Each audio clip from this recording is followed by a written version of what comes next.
गरियाबंद में पुलिस नक्सली मुठभेड़ 2 दिन से जारी। गृह मंत्री विजय शर्मा ने दिया बयान, कहा अब तक 20 नक्सलियों के मारे जाने की खबर। रायपुर में कलेक्टर डॉक्टर गौरव सिंह ने की प्रेस कॉन्फ्रेंस। निकाय और पंचायत चुनाव पर दी जानकारी, कहा ईवीएम से निकाय चुनाव और बैलेट पेपर से होंगे पंचायत चुनाव। रायपुर में पीसीसी चीफ दीपक बैज ने की प्रेस कॉन्फ्रेंस। निकाय और पंचायत चुनाव की तैयारी पर उठाए सवाल, कहा 24 फरवरी को एक साथ घोषित हो परिणाम। रायपुर में पीसीसी चीफ दीपक बैज ने बताया, कांग्रेस के चुनावी मुद्दे मजबूती के साथ चुनाव लड़ने की कही बात। रायपुर में चाइनीज मांझे से 11 साल के बच्चे की मौत। कलेक्टर डॉक्टर गौरव सिंह ने लिया एक्शन, एक दुकान पर की गई सीलिंग की कार्रवाई। नमस्कार, मैं हूं आपके साथ गौरव राजेंद्र। बुलेटिन की शुरुआत करते हैं। रायपुर के न्यू सर्किट हाउस स्थित ऑडिटोरियम में सीएम विष्णुदेव साय ने पंडित दीनदयाल उपाध्याय भूमिहीन कृषि मजदूर कल्याण योजना का शुभारंभ किया और छत्तीसगढ़ के भूमिहीन कृषि मजदूरों को एक बड़ी सौगात मिली है। इस दौरान सीएम ने कहा कि छत्तीसगढ़ में बड़ी आबादी कृषि पर निर्भर करती है, लेकिन ऐसे लोग भी हैं जिनके पास कृषि भूमि भी नहीं है और वे कृषि मजदूरी पर जीविका उपार्जन करते हैं। उन्हें ध्यान में रखते हुए सरकार ने भूमिहीन कृषि मजदूर भाई बहनों से भी एक वादा किया था। हमने कहा था कि उन्हें 10,000 रुपये सालाना आर्थिक सहायता देंगे। आज हमने इस वादे को पूरा किया है। वहीं मुख्यमंत्री ने कहा कि राज्य के कुल 5,62,112 हितग्राहियों को इस योजना का लाभ मिलने जा रहा है। इस योजना के तहत 562 करोड़ 11,20,000 रुपए हम भूमिहीन कृषि मजदूरों को प्रदान करेंगे। साथ ही मुख्यमंत्री साय ने कहा कि पंडित दीनदयाल उपाध्याय भूमिहीन कृषि मजदूर कल्याण योजना को शुरू करने के पीछे हमारा उद्देश्य भूमिहीन कृषि मजदूर परिवारों के शुद्ध आय में वृद्धि करने और उन्हें आर्थिक रूप से संबल प्रदान करना है। छत्तीसगढ़ के लिए एक ऐतिहासिक दिन है, बड़ा महत्वपूर्ण दिन है कि आज मोदी की गारंटी का एक काम फिर पूरा कर रहे हैं। मोदी की गारंटी में पंडित दीनदयाल उपाध्याय भूमिहीन कृषि मजदूर कल्याण योजना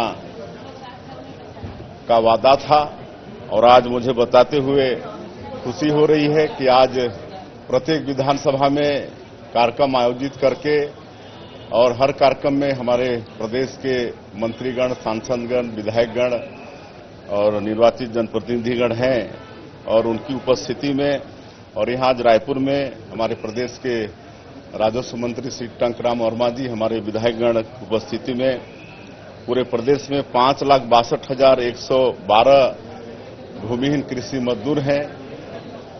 उनको चेक द्वारा 10,000 रुपया आज प्रदान किया जा रहा है।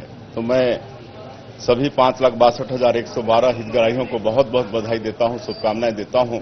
इससे निश्चित रूप से उनकी आर्थिक स्थिति सुधरेगी। छोटा मोटा रोजगार व्यवसाय के लिए उनको। मुख्यमंत्री विष्णुदेव साय ने पंडित दीनदयाल उपाध्याय ऑडिटोरियम परिसर से टीम प्रहरी दल के 6 वाहनों को हरी झंडी दिखाकर रवाना किया है। बता दें कि राजधानी रायपुर की सड़कों से अवैध गुमटिया और अतिक्रमण हटाने और ट्रैफिक व्यवस्था को चुस्त दुरुस्त बनाए रखने के लिए जिला और पुलिस प्रशासन की ओर से ये पहल की गई है। बता दें कि उप मुख्यमंत्री अरुण साव और वन मंत्री केदार कश्यप भी इस अवसर पर उपस्थित रहे।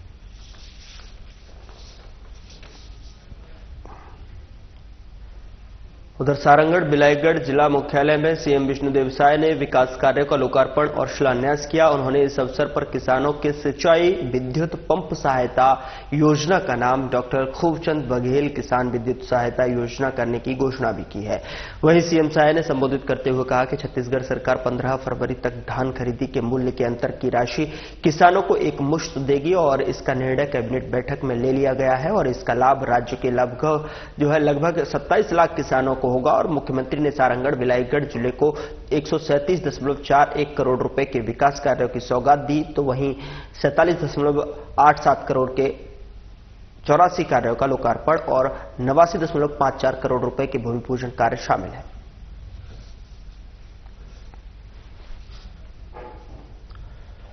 उधर छत्तीसगढ़ में बर्खास्त बीएड शिक्षक लगातार धरने पर हैं और सरकार से समायोजन की मांग को लेकर प्रदर्शन कर रहे हैं। कल राजधानी रायपुर के तेलीबांधा तालाब के पास बड़ी संख्या में बीएड अभ्यर्थी पहुंचे और 8 घंटे तक चक्का जाम कर दिया और मामले पर मुख्यमंत्री विष्णुदेव साय का बयान सामने आया है, जिसमें उन्होंने कहा कि हम भी शिक्षकों का बुरा नहीं चाहते हैं, इसके लिए हमें कमेटी भी बनाई है और ऐसे को लेकर कमेटी जो सिफारिश करेगी उसके बाद सरकार अपना आगे निर्णय लेगी। संतुष्ट नहीं है अलग बात है, बाकी हम लोग उनका बेहतरी ही चाहते हैं, इसलिए सीएस की अध्यक्षता में कमेटी का गठन किए हैं और कमेटी का जो सिफारिश आएगा, हम लोग भी नहीं चाहते कि नौकरी से अलग हो, लेकिन कोई चीज नियम प्रक्रिया से ही होती है। उधर रायपुर कलेक्ट्रेट परिसर में जिला निर्वाचन अधिकारी डॉक्टर गौरव सिंह ने पत्रकार वार्ता को संबोधित किया और इस दौरान उन्होंने नगरीय निकाय और त्रिस्तरीय पंचायत चुनाव पर जानकारी दी और साथ ही चुनाव में प्रशासनिक तैयारी का भी ब्यौरा दिया है। उन्होंने बताया कि नगरीय निकाय में 107 और पंचायत चुनाव के लिए 91 सेक्टर निर्धारित किए गए हैं। इस प्रकार कुल 198 सेक्टर अधिकारी की नियुक्ति की जाएगी और नगरीय निकाय के लिए 286 और पंचायत चुनाव के लिए 251 कुल 537 रूट बनाए गए हैं। उन्होंने बताया कि नगरीय निकाय चुनाव के लिए 11 रिटर्निंग ऑफिसर और 32 सहायक रिटर्निंग ऑफिसर को नियुक्त किया गया है। वहीं 23 तारीख पंचायत चुनाव के लिए 5 रिटर्निंग ऑफिसर और 32 सहायक रिटर्निंग ऑफिसर को नियुक्त किया गया है। साथ ही स्ट्रांग रूम और मतगणना की तैयारी भी सेजबहार महाविद्यालय में किया गया है और इसी के साथ उन्होंने बताया कि नगरीय निकाय चुनाव ईवीएम से होंगे और पंचायत चुनाव बैलेट पेपर से संपन्न किए जाएंगे। साथ ही रायपुर जिले के नगरीय निकायों में कुल 1290 मतदान केंद्र बनाए जाएंगे। उनके माध्यम से हम लोगों तक जाएंगे और सामान्यतया ये देखा गया कि जो स्थानीय निर्वाचन है वो किसी अन्य निर्वाचन की अपेक्षा मतदान का प्रतिशत बढ़ता है, तो कोशिश इस बार भी रहेगी कि ज्यादा से ज्यादा लोग 100% मतदान करें और आप लोगों के माध्यम से भी लोगों तक ये बात पहुंचेगी। आप लोग भी हर बार कोशिश किए हैं, उन कोशिशों के बाद भी हम लोग कई बार अपेक्षित परिणाम नहीं पाते हैं, तो इस बार हम कोशिश करेंगे, आप सबसे भी निवेदन करेंगे कि ज्यादा से ज्यादा लोग मतदान करें। उसके लिए हमारे स्तर पर जो कोशिश की जा सकती है वो की जाएगी, आप लोग भी इसमें जुड़ें तो और अच्छा है। उधर नगरीय निकाय चुनाव और पंचायत चुनाव को लेकर गृह मंत्री विजय शर्मा की प्रतिक्रिया सामने आई है। उन्होंने कहा कि ग्रामीण क्षेत्रों में हमारी योजनाओं का खास प्रभाव पड़ा है। पिछली बार पंचायत के चुनाव में कांग्रेस ने 500 रुपए महिलाओं को देने का वादा किया था, जिसकी एक भी राशि नहीं दी गई। हमारी सरकार में महतारी वंदन योजना की 11 किस्तों का अब तक भुगतान हो चुका है। इसी के साथ उन्होंने कहा कि भूमिहीन कृषि मजदूर को 10,000 देने का ऐलान किया गया। मोदी की हर एक गारंटी धीरे धीरे छत्तीसगढ़ में पूरी होती नजर आ रही है और इसका पूरा लाभ नगरीय निकाय और पंचायत चुनाव में हमने देखने को मिला है। बीजेपी की तैयारी क्या है, इस पे कैसे देखते हैं? ग्रामीण क्षेत्रों में भारतीय जनता पार्टी ने जो वादे किए थे जनता से, पिछली सरकार ने अपनी घोषणा पत्र में कहा था कि 500 रुपया प्रति माह माताओं को देंगे, एक बार भी नहीं दिया। आज 11 किस्तें माताओं बहनों को मिल चुकी, 70 लाख की संख्या में। इतनी बड़ी संख्या किसी देश के किसी बड़े राज्य को ने भी इतनी बड़ी संख्या में माताओं बहनों को नहीं दिया। बहुत सारे कंडीशन लगा करके काफी चीजें खत्म की। कल एक और बड़ा आयोजन रहा समूचे प्रदेश में, जिसमें भूमिहीन कृषि मजदूर जितने थे उनको 10,000 रुपया देने का जो वादा था घोषणा पत्र में, वह भी पूरा हुआ। प्रधानमंत्री आवास लगभग 14 लाख बांटे गए, निर्धारित किए गए। मैं कहता हूं कि इसके बाद निर्माण कार्य भी जितने रुके थे वो भी आगे बढ़े।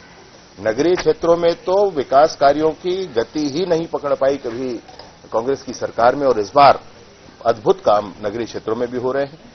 कुल मिलाकर मुझे जो लगता है, प्रचंड मतों के साथ भारतीय जनता पार्टी नगरीय क्षेत्रों में भी और ग्रामीण क्षेत्रों में भी जीत कराने वाली है। जनता का पूरा आशीर्वाद माननीय विष्णुदेव साय जी की सरकार को अवश्य मिलने वाला है। कांग्रेस के गरियाबंद के भालूडिग्गी में 2 दिन से पुलिस नक्सली मुठभेड़ चल रही है, जिसमें अब तक 20 नक्सलियों के मारे जाने की खबर सामने आ रही है। बता दें कि मामले पर गृह मंत्री विजय शर्मा का बयान सामने आया है। उन्होंने कहा कि गरियाबंद के भालूडिग्गी जंगल में 2 दिनों से लगातार मुठभेड़ चल रही है। आज खबर आई है कि 14 नक्सली ढेर हो गए हैं।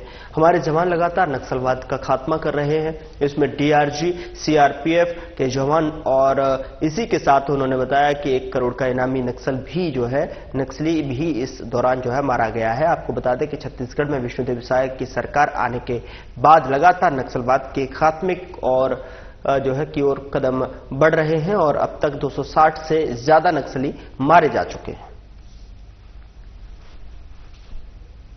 2 दिनों से ऑपरेशन जारी है, अभी भी जारी है। जब आप में बात कर रहे हैं तभी ऑपरेशन जारी है, गोलीबारी जारी है वहां पर। और विशेष रूप से बहुत महत्वपूर्ण विषय मैं आपसे कह रहा हूं कि सीसी मेंबर एक जयराम करके, वो पहली बार ये हुआ है कि किसी ऑपरेशन में, किसी मुठभेड़ में कोई सीसी मेंबर मारा गया। मुझे लगता है कि 1 करोड़ से अधिक के इनाम इनके ऊपर सभी राज्यों को मिला करके ऐसा होगा।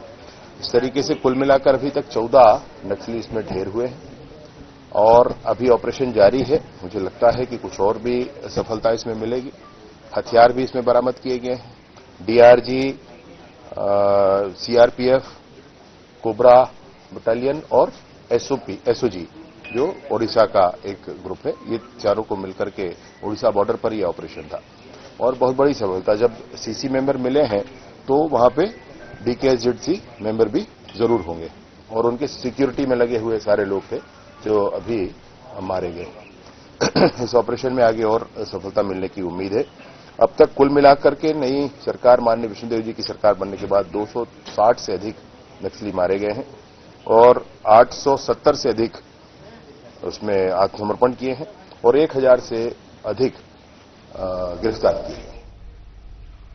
उधर राजधानी रायपुर राजीव भवन में पीसीसी चीफ दीपक बैज ने पत्रकार वार्ता को संबोधित किया और उन्होंने कहा कि जैसे कि कल से नगरीय निकाय और पंचायत चुनाव के लिए आचार संहिता लागू हो गई है। उन्होंने बताया कि कांग्रेस की तैयारी पूरी है और चुनाव की तैयारियों पर उन्होंने सवाल उठाते हुए कहा कि हमने चुनाव आयोग से मांग की है कि 24 फरवरी को एक साथ परिणाम घोषित किए जाएं। उन्होंने कहा कि कल ही हमने निर्वाचन आयोग को पत्र भी लिखा है। उन्होंने कहा कि सरकार की नासमझी की वजह से ओबीसी वर्ग को इतना बड़ा नुकसान हो रहा है। ओबीसी वर्ग को चुनाव लड़ने से वंचित कर दिया गया है और जिससे ओबीसी समाज में आक्रोश है। और साथ ही उन्होंने कहा कि चुनाव और परीक्षा दोनों में एक साथ टकरा रहे हैं और बच्चों की पढ़ाई में भी जो है नुकसान हो रहा है। और साथ ही आपको बता दें कि परीक्षार्थी और अभिभावकों में नाराजगी जो है देखने को मिल रही है। साथ ही आपको बता दें कि छत्तीसगढ़ के लाखों विद्यार्थियों को इसका नुकसान भी उठाना पड़ेगा और इसके साथ ही एक साथ चुनाव परिणाम घोषित करने की मांग भी उन्होंने की है। उसका कॉपी है एक, क्योंकि अगर एक एक महीने 2-2 महीने का अंतराल अगर होता तो मैं समझता हूं कि हम परिणाम को, तारीख को बदलने की बात नहीं करते। विधानसभा की बात करें, लोकसभा की बात करें, कई लंबे 2-2 महीने 3-3 महीने लोकसभा की चुनाव चलती है। विधानसभा में भी 2-2 राज्यों के 3-3 राज्यों की चुनाव जब संचालित होती है, लगभग 28 महीने तक बाद में रिजल्ट आ सकता है। तो फिर एक ही राज्य में, एक ही आचार संहिता में और सिर्फ सप्ताह 10 दिन के अंतराल में क्यों अलग अलग परिणाम, ये सबसे बड़ा सवाल खड़ा करता है। इसलिए हम लोगों ने, प्रदेश कांग्रेस कमेटी ने इसको एक साथ परिणाम घोषित करने के लिए निवेदन किया है माननीय अपना चुनाव आयोग से। और संभवतः हम लोग आज तय कर लेंगे कि चुनाव आयोग से हमारे वरिष्ठ नेता मिलकर कि एक साथ परिणाम घोषित करने के लिए भी निवेदन करेंगे। देखिए, कहीं न कहीं स्वाभाविक सा है, भले ही, लेकिन अधिसूचना एक साथ जारी हुआ और नगरीय निकाय चुनाव सिंबल पे है और पंचायत चुनाव नॉन सिंबल पे। लेकिन हर पार्टियां तो लड़ती है चुनाव। बीजेपी चुनाव अपने समर्थित प्रत्याशी को लड़ाती है, कांग्रेस अपने समर्थित प्रत्याशी को लड़ाती है, अन्य दल भी अपने समर्थित प्रत्याशी को लड़ाते हैं। तो कहीं न कहीं चुनाव परिणाम में जब इसका असर होगा, तो इसलिए कि हमारी मांग है कि परिणाम एक साथ घोषित होने चाहिए। नगरीय निकाय और पंचायत चुनाव को लेकर तारीखों का ऐलान चुनाव आयोग की तरफ से हो गया है और कांग्रेस ने बताया कि वो चुनाव में किन किन मुद्दों को लेकर जाएंगे। इसको लेकर पीसीसी चीफ दीपक बैज ने कहा कि धान खरीदी के मुद्दे को जनता के बीच में ले जाएंगे और साथ ही पुलिस भर्ती घोटाला हो रहे हैं और लगातार भ्रष्टाचार इसमें हो रहा है, इसको लेकर भी जनता के बीच में हम जाएंगे। 1 साल में 1 लाख नौकरी देने का वादा सरकार ने किया था, लेकिन अब तक नौकरी दे नहीं पाए। बीएड शिक्षकों को बर्खास्त करना सबसे बड़ी विफलता सरकार की रही है और इसको लेकर हम जनता के बीच में जाएंगे। उन्होंने प्रदेश सरकार पर जो है आरोप लगाते हुए कहा कि शहरी क्षेत्र के लिए कोई काम नहीं हुआ है, विकास अवरुद्ध कर दिया है और इन सभी मुद्दों को लेकर हम जो है जनता के बीच में जाएंगे और मजबूती के साथ में चुनाव लड़ेंगे। भारतीय जनता पार्टी को अगर हार का डर नहीं सताता तो मुझे लगता है कि दिसंबर में चुनाव करा लिए। हार का डर किसे सता रहा है वो साफ साफ और स्पष्ट दिख रहा है। देखिए, हम ओबीसी आरक्षण पर राजनीति नहीं करना चाहते। हम ओबीसी आरक्षण पर ओबीसी समाज और ओबीसी वर्ग के लोगों का हक और अधिकार के लिए कांग्रेस पार्टी लड़ाई लड़ रही है। जो हक और अधिकार बाबा साहब भीमराव अंबेडकर के आरक्षण में दिया, इसलिए हम लगातार कहते आए कि हमको बाबा साहब भीमराव अंबेडकर के आरक्षण चाहिए, ना कि भारतीय जनता पार्टी का आरक्षण हमको चाहिए। ये हम लोगों ने साफ साफ किए। आप देखेंगे बिना आकलन के, क्या बस्तर में इन्होंने आकलन किया था? क्या इन्होंने सरगुजा आकलन किया था कि 5वीं अनुसूचित क्षेत्रों में फायदा होगा या नुकसान होगा? मैदानी क्षेत्रों में भी जितना फायदा होना था उतना हुआ नहीं। अगर ऑल ओवर देखें, जितना फायदा नहीं हुआ उससे ज्यादा नुकसान ओबीसी वर्ग को हुआ है। बहुत से जनपद जिला पंचायतों में जीरो है, ग्राम पंचायतों में जीरो है।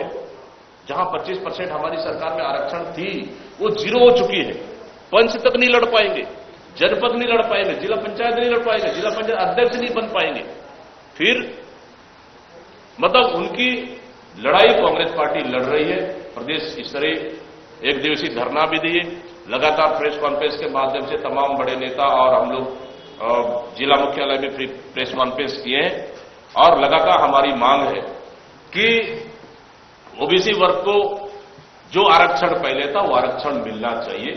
इसको मांग को लेकर कांग्रेस पार्टी लगातार लड़ रही है और कहीं न कहीं ओबीसी समाज आक्रोशित है सरकार के खिलाफ में और पूरी तरह मोड़ बना चुकी है।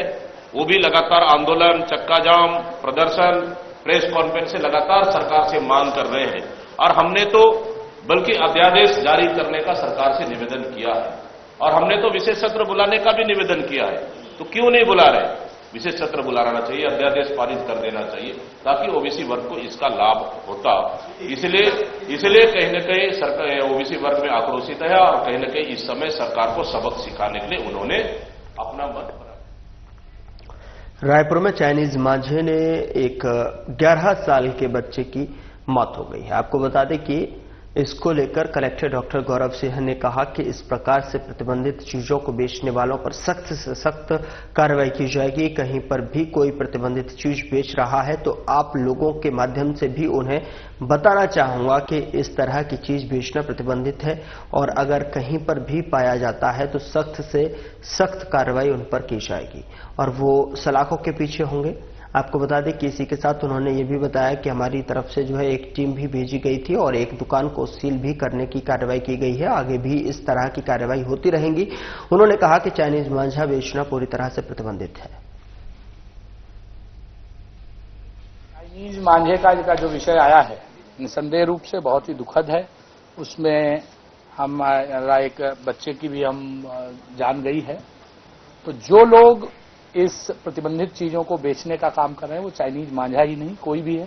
आप लोगों से भी निवेदन है कि ऐसी चीजें अगर कहीं पर भी होती हैं तत्काल हमें सूचित करें जिससे कि दुर्घटनाओं से बचा जा सके। और मैं बहुत ही कड़ाई से ऐसे लोगों को हिदायत देना चाहता हूं कि अगर ऐसी कोई भी प्रतिबंधित चीज को बेचने का काम या उसके व्यापार में जुड़ने का काम कोई भी व्यक्ति करेगा तो वो निस्संदेह रूप से सलाखों के पीछे। प्रशासन की कोई टीम निकलेगी सर इसके लिए? निस्संदेह रूप से कल टीम निकली है।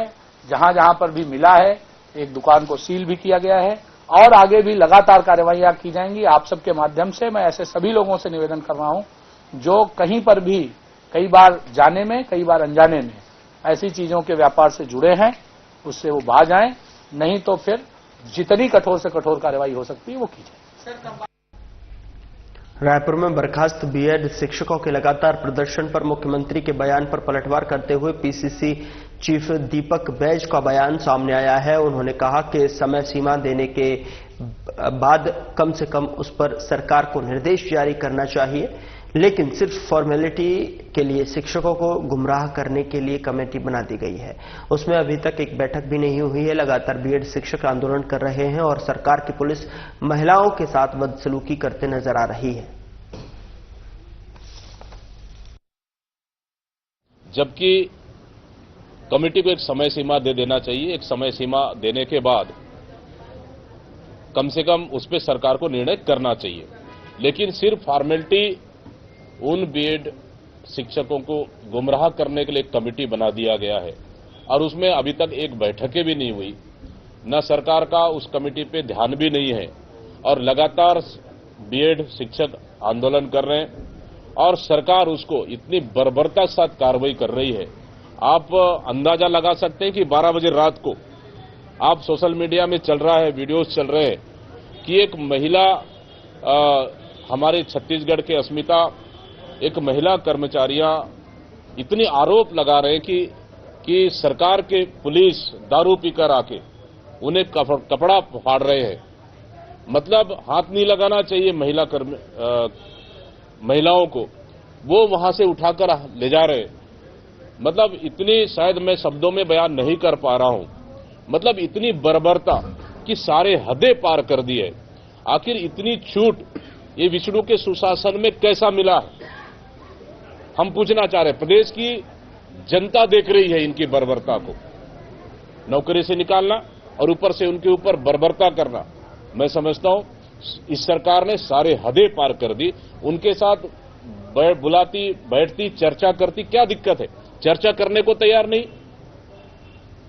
मतलब सरकार ने पूरा क्रूरता की पराकाष्ठा पे उतर आई है। मैं समझता हूं लोकतंत्र में इसके लिए उचित नहीं है।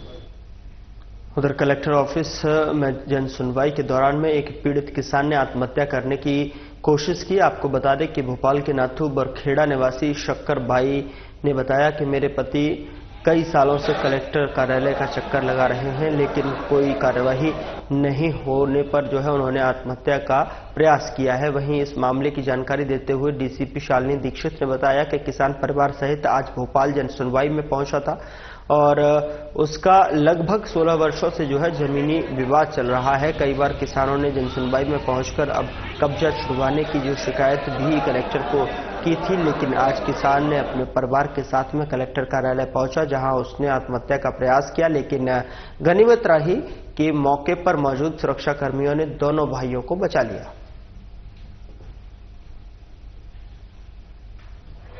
ये अभी लगभग 1 घंटे पहले का ये घटनाक्रम है। विवेक मेवाड़ा, होतम सिंह, राय सिंह और ये लोग आए थे यहाँ ज्ञापन अग्र देने जन सुनवाई में, और शायद जमीन को लेकर इनका कोई विवाद चल रहा है पूर्व का, जिसमें कि शैलेंद्र पटेल, राजकुमार पटेल वगैरह पर आरोप लगा रहे हैं और इस उद्देश्य जन सुनवाई में आए थे। उसके बाद आवेदन तो शायद नहीं दे पाए, लेकिन वो अपनी गाड़ी से आए थे और उसमें ही उन्होंने गाड़ी में आग लगा ली और खुद भी आत्मदाह करने का प्रयास किया। इसमें ये यहाँ पर एक आवेदन देने आए थे मोहम्मद नासिर, इन्होंने उपस्थित थे यहाँ पर, तत्काल घटनाक्रम को देखा और जो विवेक मेवाड़ा वगैरह इन लोगों को आत्मदाह करने से बचाया और तत्काल में फायर ब्रिगेड वगैरह बुलाई, गाड़ी की आग बुझा दी गई और अभी वर्तमान में स्थिति नियंत्रण। इतनी बड़ी घटना हो गई है, सुरक्षा को लेकर भी अब सवाल उठ रहे हैं कि कार्यालय कलेक्ट्रेट में पेट्रोल लेके एक पूरा परिवार एंटर कर देता है और उसकी चेकिंग नहीं होती है बाहर भी। ये यहाँ की जो भी सुरक्षा व्यवस्था है इसके लिए हम इंक्वायर करेंगे कि और क्या इम्प्रूव किया जा सकता है, क्योंकि यहाँ पर और होमगार्ड वगैरह का भी बल रहता है। ये एक अलग इशू है, इसको अलग से देखा। ये जो है बरखेड़ा नाथू में शक्करबाई नाम की महिला है और उनके परिवार के सदस्य होतम जी और 2-3 लोग हैं, तो उनका सलीम पटेल नाम के व्यक्ति के साथ विवाद है। जिसपे उन्होंने एक जमीन का एग्रीमेंट किया था। तो जब फिर उसके बाद वो शायद रजिस्ट्री नहीं करना चाहते थे, उन्होंने उनके पैसे लौटाने की बात की, परंतु उसके बाद में जो है सिविल कोर्ट में केस चला। फिर उसके बाद एडीजे कोर्ट ने रजिस्ट्री करने के आदेश दिए, जिसके अगेंस्ट वो हाई कोर्ट गए और हाई कोर्ट ने स्टेटस को बनाए रखने के आदेश दिए। तो अभी माननीय न्यायालय जैसा भी आगे आदेश देगा वैसा हम लोग पालन कराएंगे। और अभी जो है अगर उनको कोई लीगल मदद की जरूरत होगी एडवोकेट की तो वो भी हम करेंगे। ये मामला है। सुरक्षा को लेके आपकी बात ठीक है, हम यहाँ पे और सुरक्षा व्यवस्था मजबूत कराएंगे। उनका कहना है कि कई बार उन्होंने कई अधिकारियों को उन्होंने ज्ञापन दिया, उसके बाद भी ऊपर कार्रवाई नहीं हुई। देखिए क्या है कि जब न्यायालयीन मामला होता है तो फिर ज्ञापन देने से कार्रवाई नहीं हो सकती। अगर हाई कोर्ट ने स्टेटस को यानी कि यथास्थिति मेंटेन करने के लिए कहा है तो अब कोई अधिकारी या राजस्व न्यायालय कोई भी उस पर कार्रवाई नहीं कर सकते। एक दूसरी चीज, जमीन उनके कब्जे में है, मतलब जमीन में वही खेती कर रहे हैं। तो अब जैसा न्यायालय का आदेश होगा वो होगा। उनका कहना था कि ये केस गलत लगाया हुआ है हाई कोर्ट में, तो अब ये माननीय न्यायालय ही डिसाइड करेगा कि सही है या गलत है। फिलहाल बुलेटिन में इतना ही। नमस्कार।